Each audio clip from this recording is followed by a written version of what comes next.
Hey y'all, I'm Lisa Leach, spelled with an A, not an E, because I'm not the blood-sucking kind. Just want to get that out of the way right away.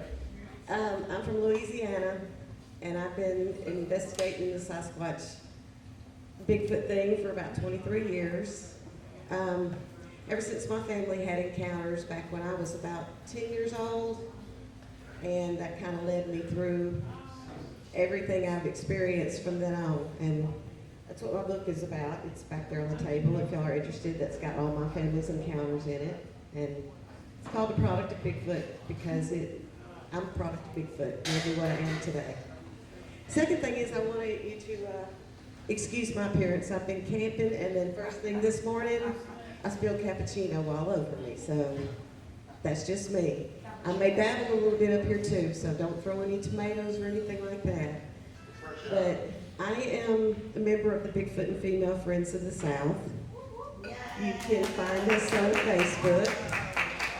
And we welcome any of you ladies to join us. Sorry, men, don't even try because we won't accept you. So, but today I'm not going to talk about me. There is a line that has been drawn in the Bigfoot research between those who believe die-heartedly that it is a flesh and blood creature and those that believe that it's something more.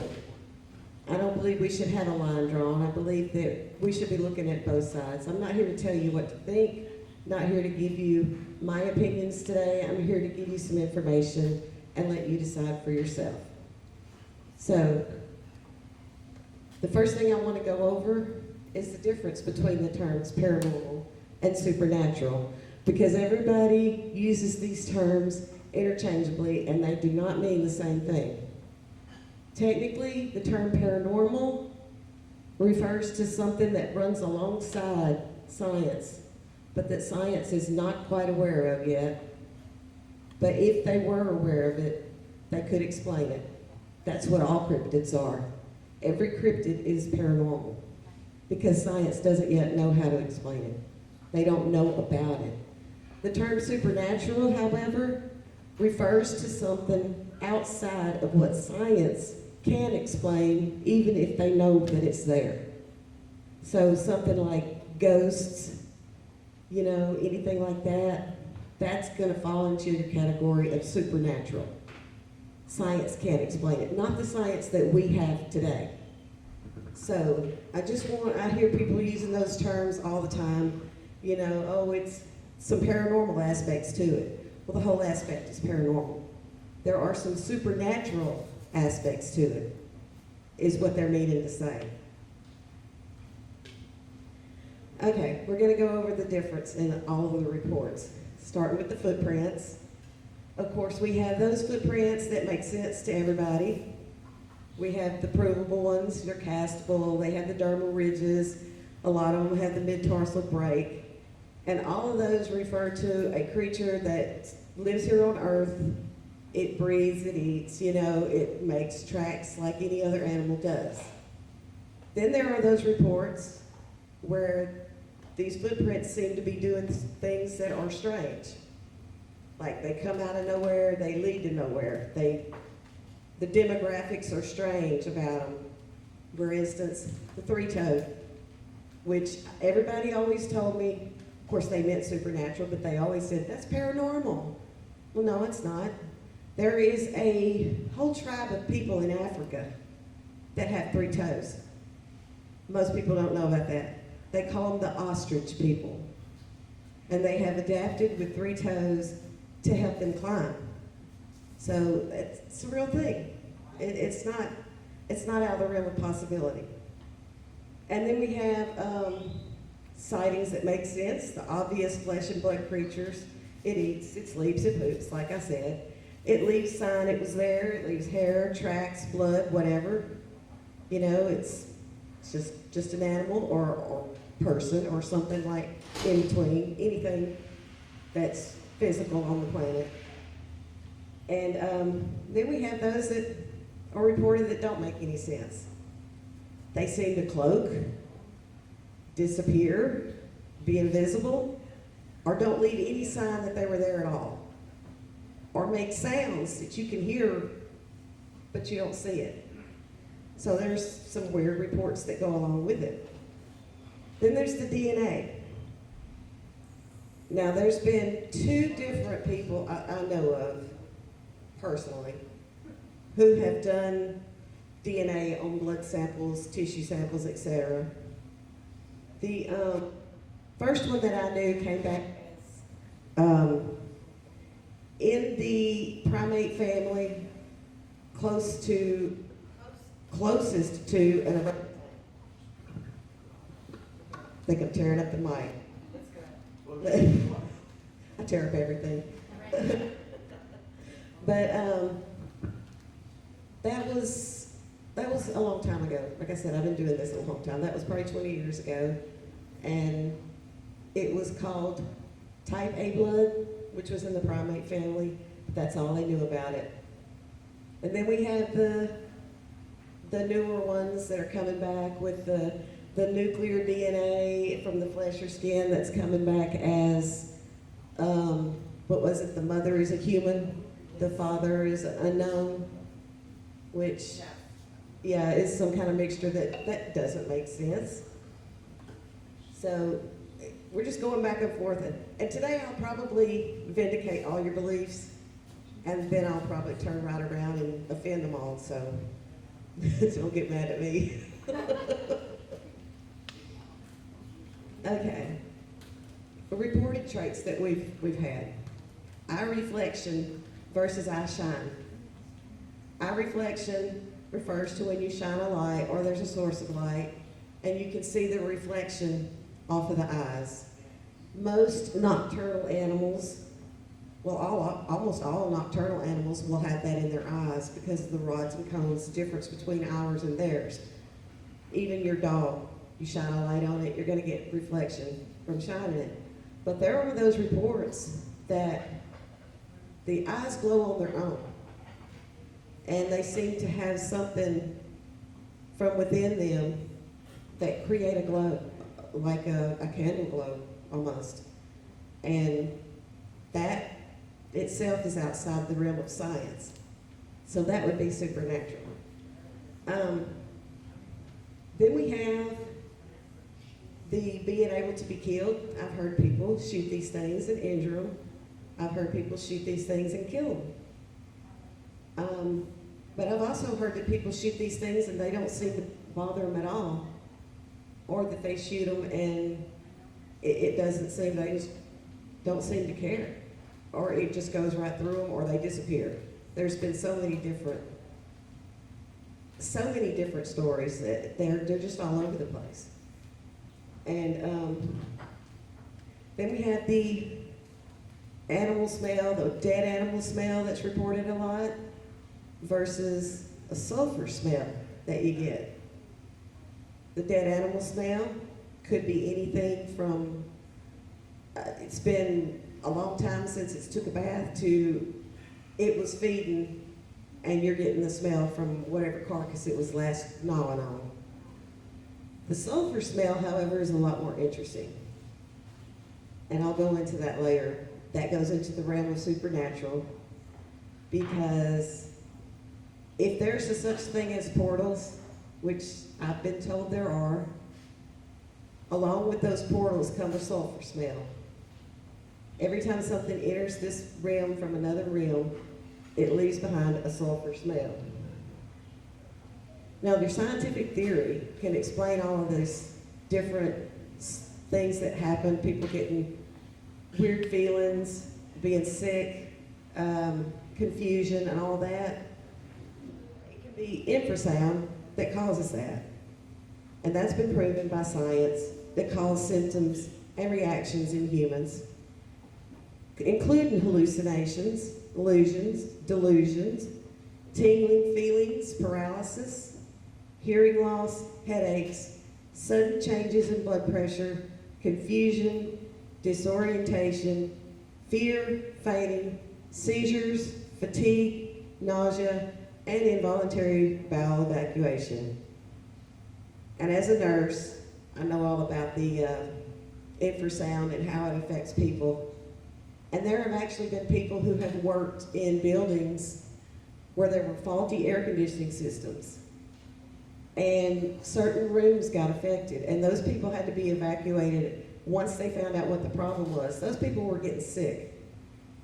And those people were having to call in work all the time. Those people that would cover for them, they got sick too. And they realized that due to a faulty air conditioning system, they were being zapped with infrasound. And that can have a lot to do with what people experience with Bigfoot. Animals that use infrasound: elephants, tigers, whales, giraffes, rhinos, hippos, pigeons, squid, octopus, or octopi, however that's said, and more recently the mountain gorilla.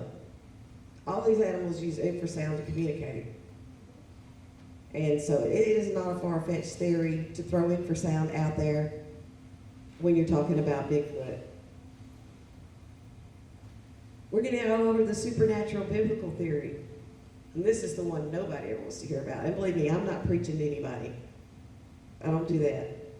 But I do think that people need to be aware of all the different aspects, because you can't just shut out what somebody says just because it's not your belief. And you can't, even if you're going to be scientific about it, you can't neglect to include something just because it goes against what you believe in.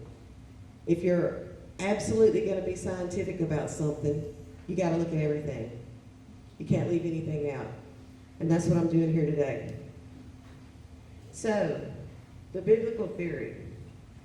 Genesis in the Bible. There were the birth of the Nephilim giants. And I'm not here to tell you that Bigfoot are Nephilim, so don't even start going, oh, there she goes. No, I'm not here to do that. But it is true that the fallen angels did mix with the seed of man and attempted to corrupt the bloodline of man, animals, and even the crops. When they ran out of that, they started trying to eat everybody. The giants just destroyed.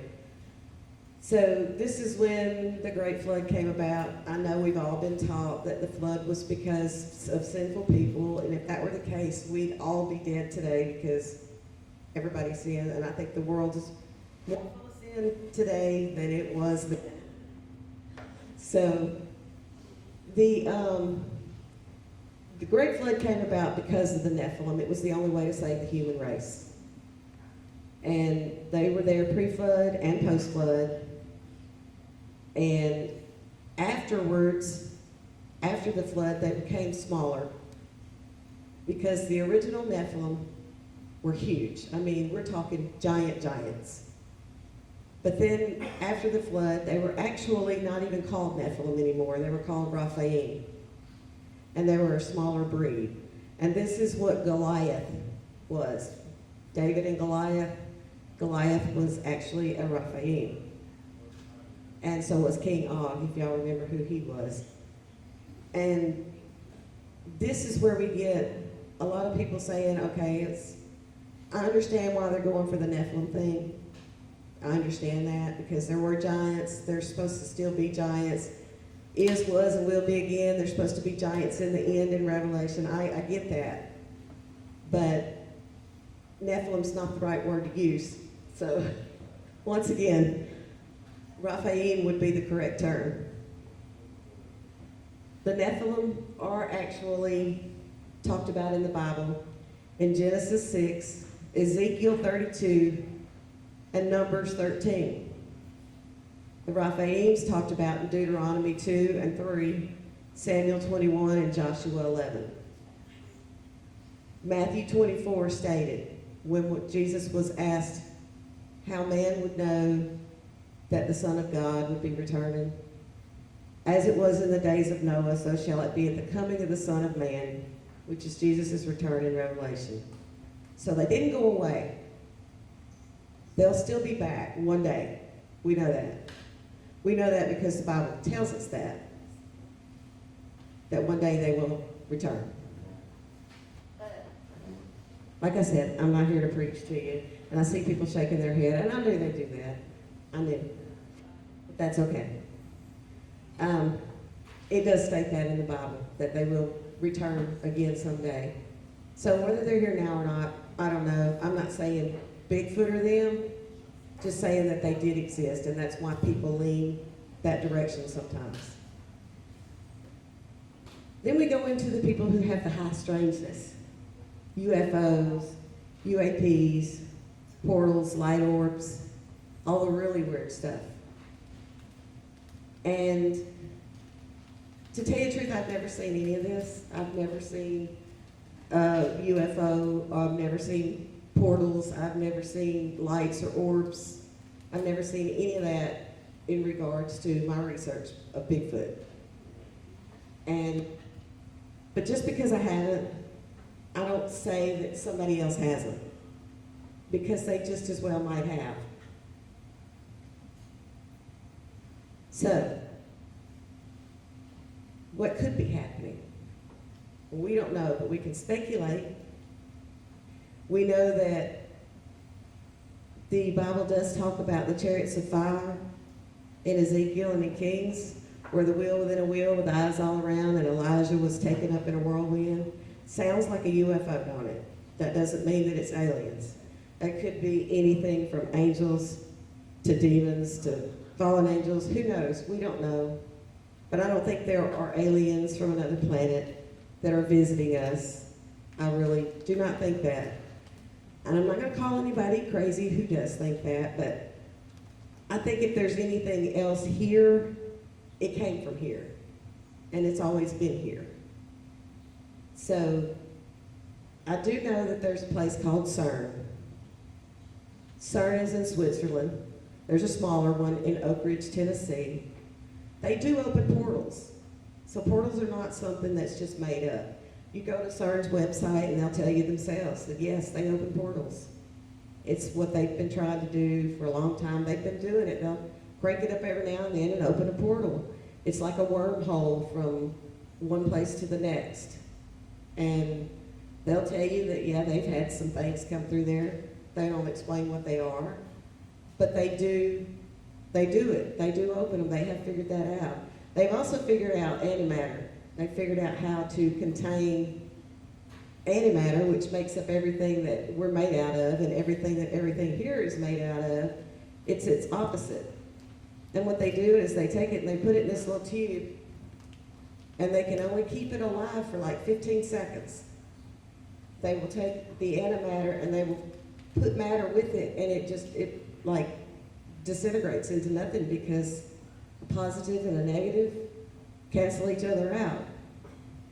So CERN really scares me with what they're doing. They really do. And we should really all be concerned about what CERN is doing. I don't know about you, but if they're opening portals and things are coming through, I don't think it's very safe. So that's just their thing. But, I mean, we don't know what there is out there. We know only what we've experienced ourselves. And if somebody came up to me and told me I saw my dead grandmother, you know, I'd be like, okay, you saw your dead grandmother. You know, and you may whisper, I don't think she really saw her dead grandmother. I don't know what she's been smoking. But, you know, we don't know what other people experience. We have no idea what's really there. We know what we've been taught.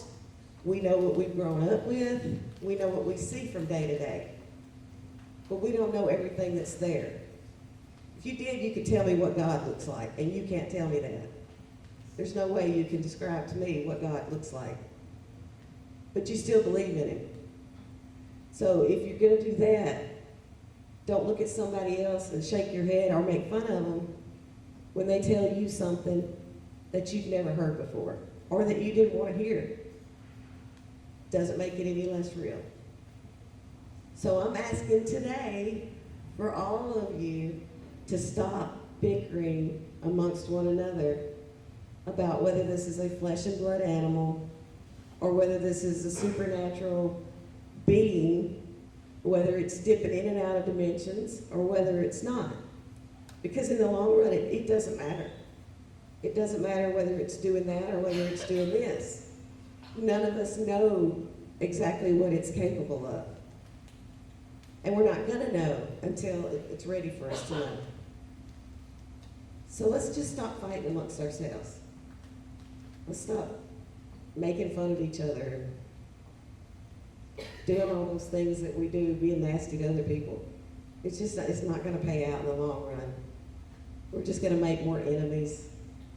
And in this life, we need more friends than we do enemies.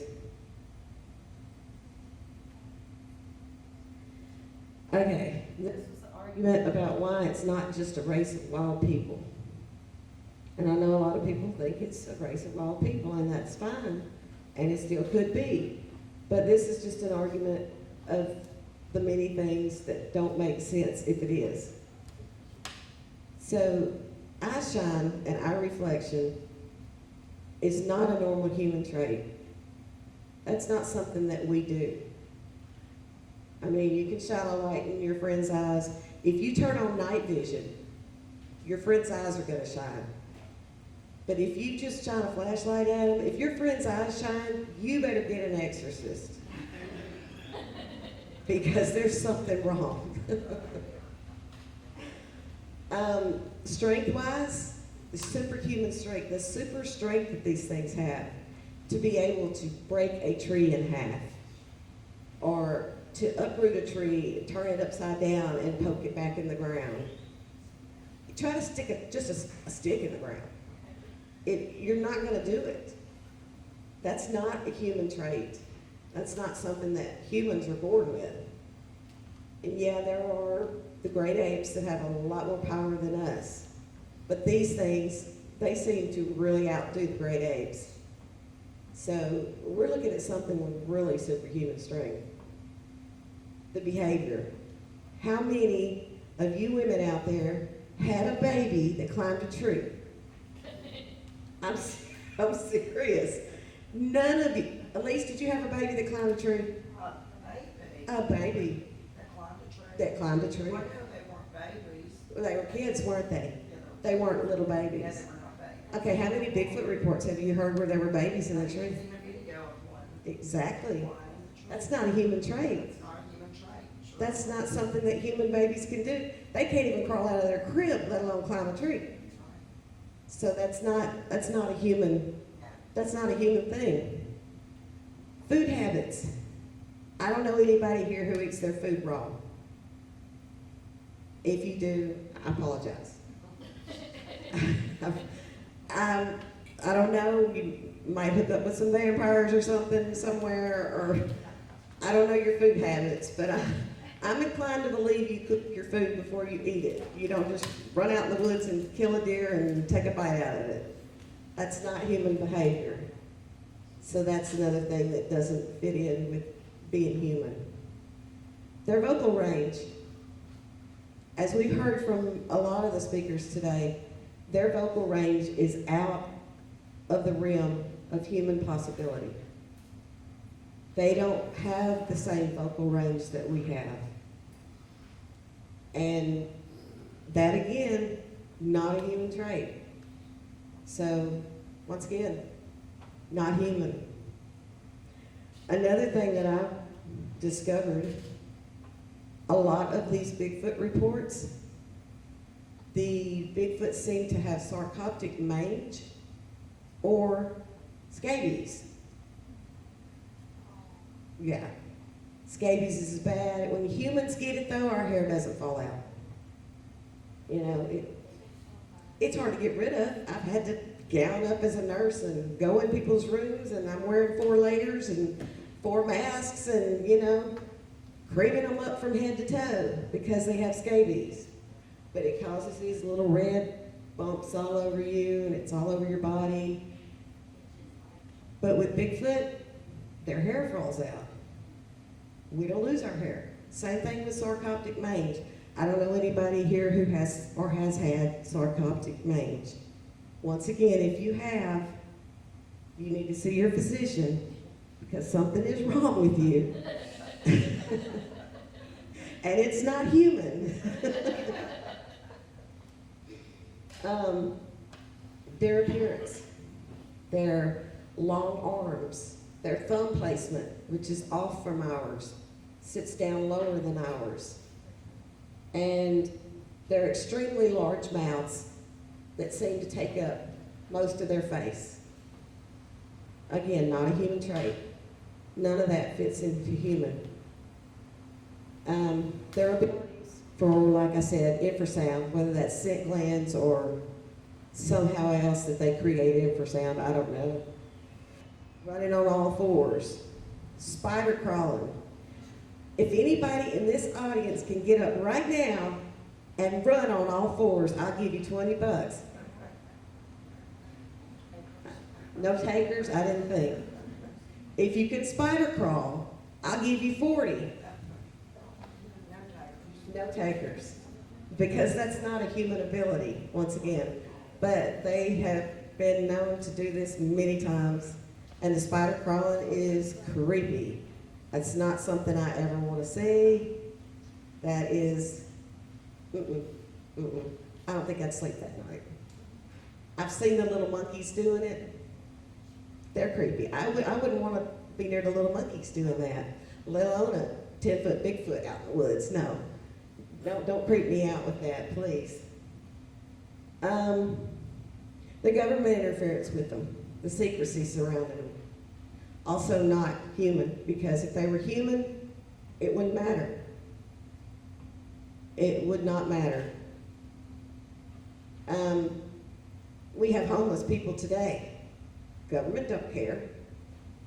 They're not going to do anything to try to protect the bridges and overpasses that those homeless people live underneath. They don't care. But find out that a Bigfoot exists and people all know about it, yeah, we're in for any kids present? Yeah, a shitstorm. Yeah, that's what that would create.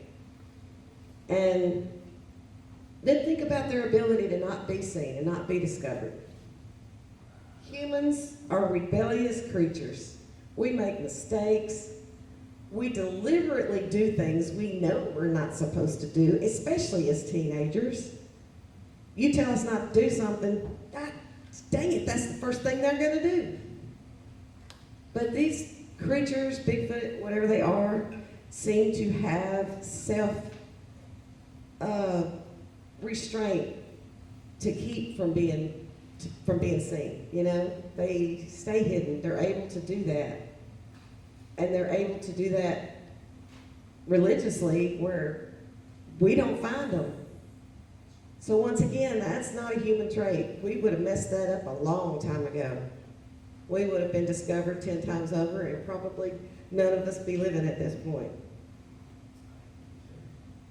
So that's really all I have for you today. Mine's a short one. This is the first time I've done this, so I'm glad nobody threw tomatoes at me. And I do want to invite you guys to check out my podcast, Cryptids Unlimited Podcast, at cryptidsunlimitedpodcast.com. I need some people to come on there, tell your stories, get the word out there. Our group is not about trying to prove anything to anybody. We're not out there trying to collect DNA. We're not out there, you know, trying to take a specimen in and get Bigfoot noticed and on the records as being a real thing. We're more about awareness that these things exist to the general public. Because we feel like if you're going to go out in the woods and camp with your family, you should be aware of what's out there before you take your family out there. And, you know, it's not so much about science to us as it is just getting the word out.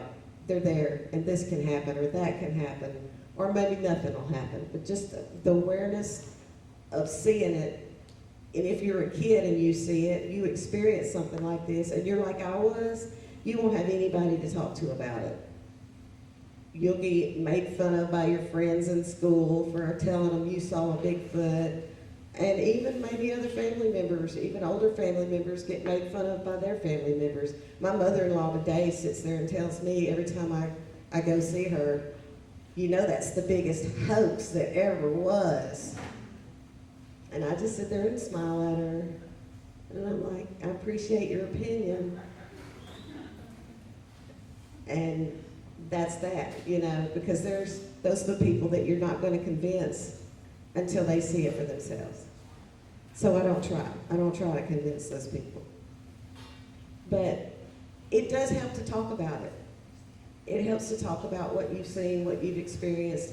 And especially if you're amongst other Bigfoot researchers, you shouldn't be scared to talk about something. You should be able to tell them what you saw, and they should be able to talk with you about it and help you understand more. And not, you know, leave these little kids hanging out there for having nightmares all their life and dealing with things that they don't understand all on their own. So getting the word out there is important. Telling your story is important. It makes you feel better. So if you want to, if you've had an experience, please come on my podcast and talk about it. And other than that, unless somebody has any questions, I sure appreciate you listening. Thank you. You got a question?